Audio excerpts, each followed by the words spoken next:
नमस्कार दोस्तों, आप सभी कैसे हैं। भगवान भोलेनाथ की कृपा हम सभी पर सदा यूं ही बनी रहे। दोस्तों, माघ पूर्णिमा का हिंदू धर्म में बहुत ही खास महत्व होता है। माना जाता है कि इस दिन पवित्र नदियों में स्नान करने का, दान करने का और अपने पितरों के निमित्त तर्पण करने का काफ़ी खास महत्व होता है। माना जाता है कि देवगण इस दिन पृथ्वी लोक पर आकर पवित्र नदियों में स्नान करते हैं, इसलिए इस दिन का और भी खास महत्व हो जाता है। ऐसे में दोस्तों, माना जाता है कि इस दिन गरीबों को दान करना बहुत ही खास होता है और साथ ही साथ पूर्णिमा के दिन भगवान सत्यनारायण की कथा करवाने से या सुनने से हमारे जीवन में सुख और सौभाग्य की प्राप्ति होती है।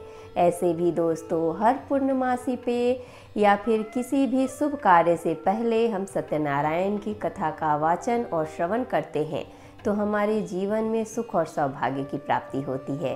तो चलिए दोस्तों, आज माघ पूर्णिमा के शुभ अवसर पर आज के वीडियो में हम सत्यनारायण भगवान कथा का अध्याय 1 सुनते हैं।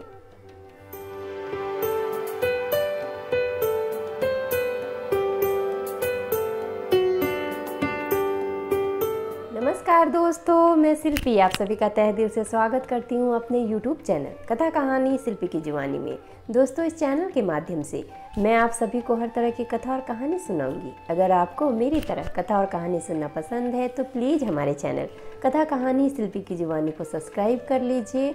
और हाँ दोस्तों, अगर आपकी भी कोई कथा और कहानी है जिन्हें मेरी जुबानी सुननी है तो हमें कमेंट बॉक्स में कमेंट करके ज़रूर बताइएगा। तो चलिए दोस्तों, बैठे बैठे क्या करें, करना है कुछ काम। सुनते हैं आज के वीडियो में माघ पूर्णिमा के दिन भगवान सत्यनारायण की कथा लेके भगवान विष्णु का नाम।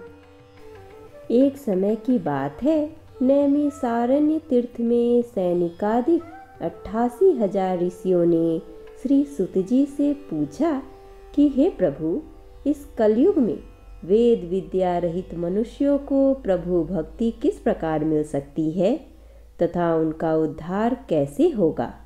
हे मुनि श्रेष्ठ, कोई ऐसा तप बतलाइए जिससे थोड़े समय में ही पुण्य मिले और मनोवांछित फल भी मिल जाए। इस प्रकार की कथा सुनने की हम इच्छा रखते हैं।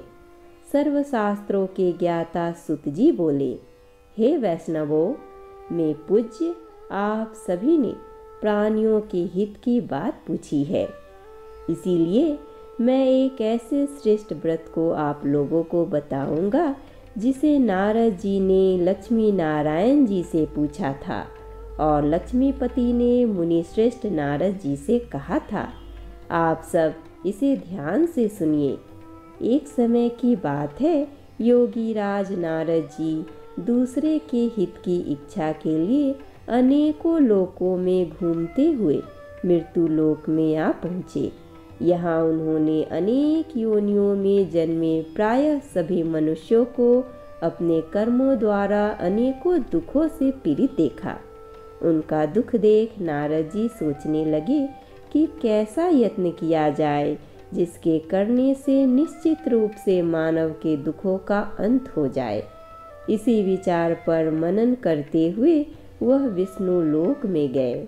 वहाँ वह देवों के ईश नारायण की स्तुति करने लगे, जिनके हाथों में शंख, चक्र, गदा और पद्म थे, गले में वरमाला पहने हुए थे।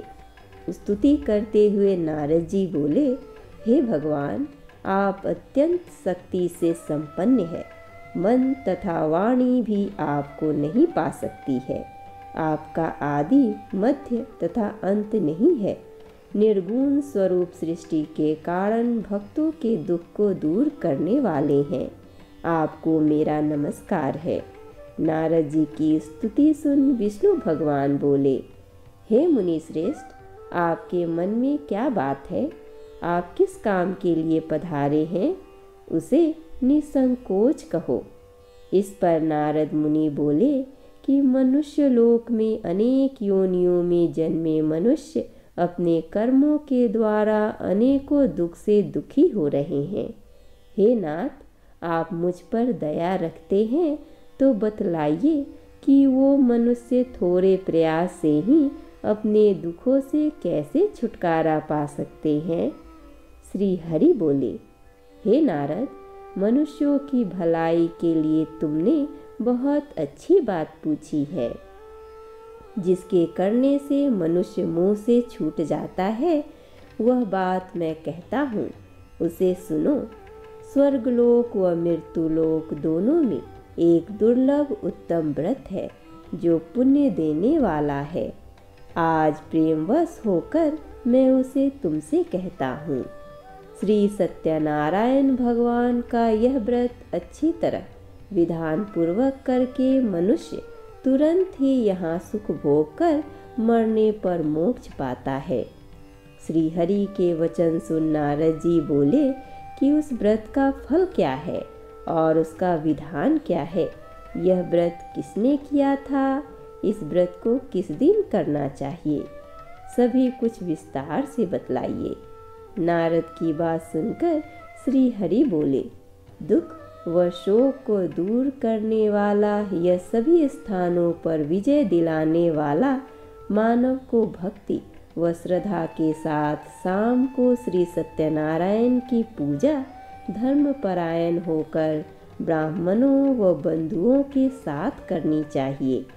भक्ति भाव से ही नैवेद्य, केले का फल, घी, दूध और गेहूं का आटा सवाया ले।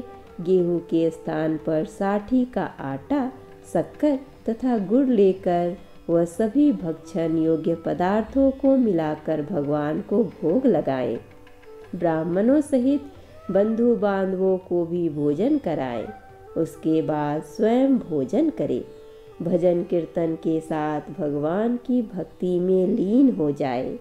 इस तरह से सत्यनारायण भगवान का यह व्रत करने पर मनुष्य की सारी इच्छाएं निश्चित रूप से पूरी होती है। इस कली काल अर्थात कलयुग में मृत्युलोक में मोक्ष का यही एक सरल उपाय बताया गया है। इति श्री सत्यनारायण व्रत कथा का प्रथम अध्याय संपूर्ण। हमारे साथ बोलिए, श्रीमन्नारायण नारायण नारायण, भजमन नारायण नारायण नारायण। श्री सत्यनारायण भगवान की जय।